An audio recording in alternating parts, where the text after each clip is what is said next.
Thank you, Sonal. And I'm quickly going to share the annotated PDF so that we can go through some of the points. So this is a very large, massive study, and I think, like Neelam already said, this is one of the landmark trials. So there's not much critique that we can really do, on a paper like this. So I thought, we'll discuss some of the finer statistical points that everybody should be aware about. First thing is non-inferiority study design. Have you all really thought what this is, and is it really different to superiority study designs?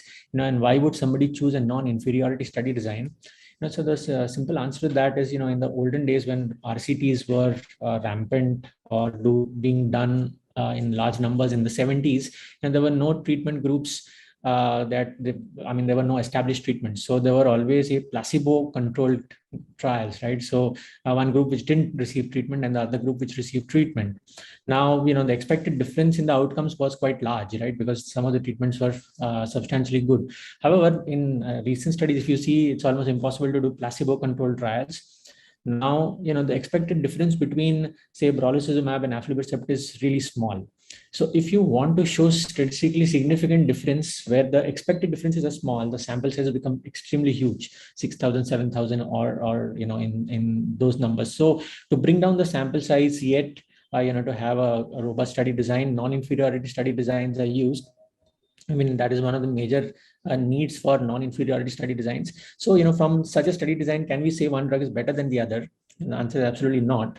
Though, some studies, including this, Hawk and Harrier, actually had a superiority study, embedded within the non-inferiority, design. So I'll show you a little bit about where that is given in the manuscript. But so this is a study where it's non-inferiority along with a subsection which has superiority design enrolled into that. So, very recently the protocol T from the drcr.net pub, if people are following that, again, landmark study on diabetic retinopathy treatment, and that also had non-inferiority along with the superiority study design, along with it. So, so that is something about non-inferiority. So I have a blog on that. If anyone is interested, can get more information.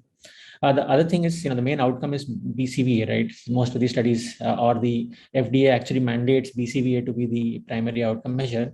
So what was actually taken, or, you have to start with certain suppositions or, certain assumptions. So here the difference of 4 letters was taken as a, significantly, difference would have been, right? So, if, a 4-letter, so that's just about 1 line difference. So that was the assumption that the authors made, right? So, based on this, sample size calculations and others are done. Then, coming to the, vision, these are actually not mean. These are least square mean. So it's quite different from actual mean. So this is 6.6 letters. But it is not just a mean change of 6 letters or better. It's a least square mean, so it's slightly different. Also, it's important to note the 95% confidence interval around this. So 6.6 letters, but then there may be some patients who have actually lost more vision in one group than the other, right? Or before and after. So just looking at means is always not a good idea. We should also look at 95% confidence intervals, where, so that gives us a better idea. Say for example, if you take a COVID vaccine, the efficacy is 90%, but then the 95% confidence interval, if it varies from 60 to 95, that's very large. If it varies from 87 to 92, that means it's all good, right? So that is something that we should also look. I'll show you that where it is given below, and so all these are using least means or least square means. The main reason for this is that there is loss to follow up, or there is missing data somewhere or the other, because of which, if you just do a mean, then it will not show, it won't be representative from all the patients, because there is probably a substantial loss of data somewhere. So we use least square means to compensate for something like that. Then I think Neelam has already told us, so there are 408 sites, because of which each site might have only 4 or 5 patients. I think that's an overkill, but nowadays most of these randomized trials seem to be doing something like that.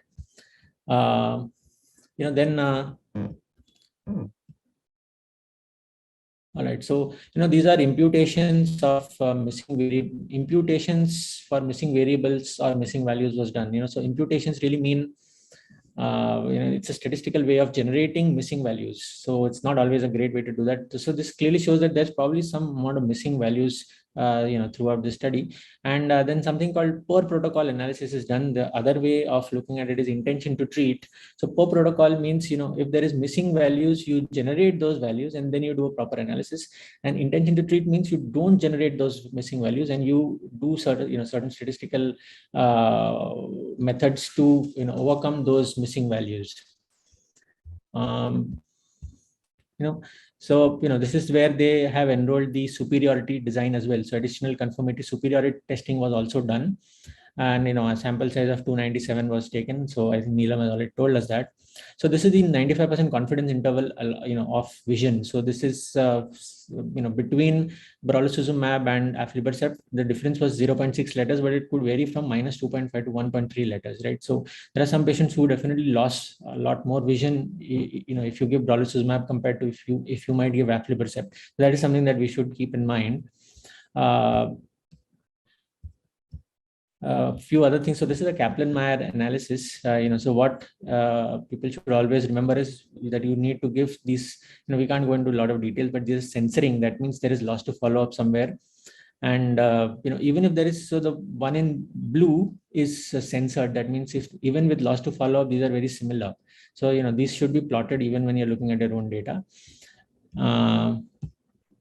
And lastly, I just wanted to discuss this. So if you see, this is fluctuation in subretinal. I think this is fluctuation in fluid overall.